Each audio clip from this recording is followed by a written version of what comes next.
Hello बच्चों, चलिए प्रश्न को पढ़ते हैं और समझते हैं। उस दीर्घवृत्त का समीकरण ज्ञात कीजिए जिसका केंद्र मूल बिंदु है तथा जिसकी नाभियां प्लस माइनस 1,0 है। वह उत्केंद्रता 1/2 है। ठीक है बच्चों, तो यहाँ पर हमें दीर्घवृत्त का समीकरण ज्ञात करना है। प्रश्न को हल करने से पहले बच्चों हम प्रश्न के लिए मुख्य अवधारणा देख लेते हैं। बच्चों, प्रश्न की मुख्य अवधारणा में बच्चों हम दीर्घवृत्त का समीकरण लिखेंगे और उसे समझेंगे। ठीक है बच्चों, तो देखो दीर्घवृत्त का समीकरण बच्चों क्या होता है, हम लिख लेते हैं। दीर्घवृत्त का समीकरण, ये मानक रूप में लिख रहा हूं बच्चों में, जिसका केंद्र मूल बिंदु होता है। ठीक है, तो दीर्घवृत्त का समीकरण, ठीक है, जिसका मानक रूप है बच्चों यहाँ पर ये x⁻² बटा a⁻² प्लस y⁻² बटा b⁻² बराबर 1। ठीक है बच्चों, ये मानक रूप में है, इसका केंद्र मूल बिंदु होता है।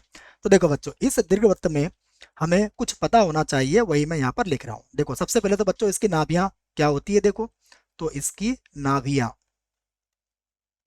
नाभियां होती है बच्चों इसकी प्लस माइनस a e, 0। ठीक है, और दूसरा बच्चों एक और सूत्र है जो ए बी और ई में संबंध को व्यक्त करता है। ये होता है b⁻² बराबर a⁻² और 1 माइनस e⁻²। ठीक है बच्चों, इन सूत्रों की सहायता से यहाँ पर हम इस प्रश्न को हल कर सकेंगे। बच्चों यहाँ पर ई क्या है, उत्केंद्रता है। ठीक है, तो बच्चों प्रश्न में हमें दीर्घवृत्त का समीकरण ज्ञात करना है। हम मान लेते हैं, माना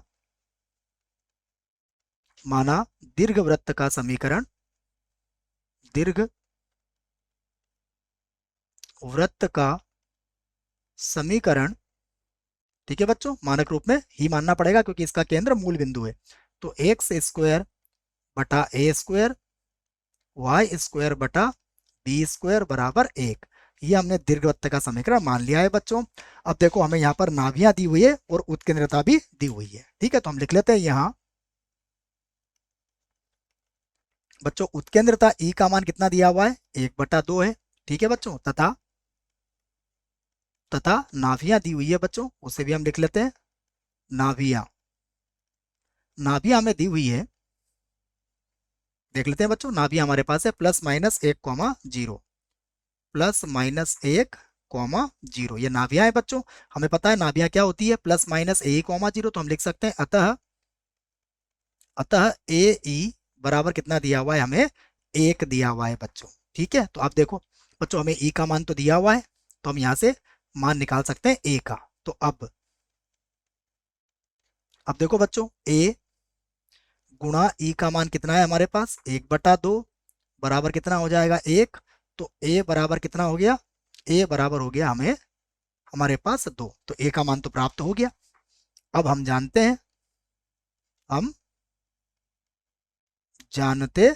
हैं, देखो बच्चों एक सूत्र है जो ए बी और ई में संबंध को दर्शाता है। देखो b⁻² बराबर a⁻² और 1 माइनस e⁻²।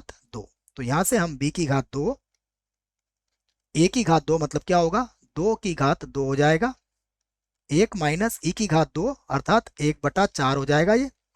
अब हम इसका लघुत्तम ले लेते हैं। देखो तो हमें मिलेगा b⁻² बराबर 2 का वर्ग 4 हो जाएगा, और बच्चों इसका लघुत्तम लेंगे तो ये मिल जाएगा आपको 3/4। ठीक है, यही मिलेगा बच्चों, लघुत्तम 4 आएगा, 4 में से 1 गया, 3/4। आगे हल करते हैं। देखो तो अब होगा b⁻², 4 से 4 कट जाएगा बच्चों, तो कितना मिलेगा हमें, 3। तो b⁻² का मान कितना मिल गया हमें, 3, और a का मान भी मिल गया है बच्चों। तो लिख सकते हैं हम अतः अतः दीर्घवृत्त का समीकरण। ठीक है बच्चों, वृत्त का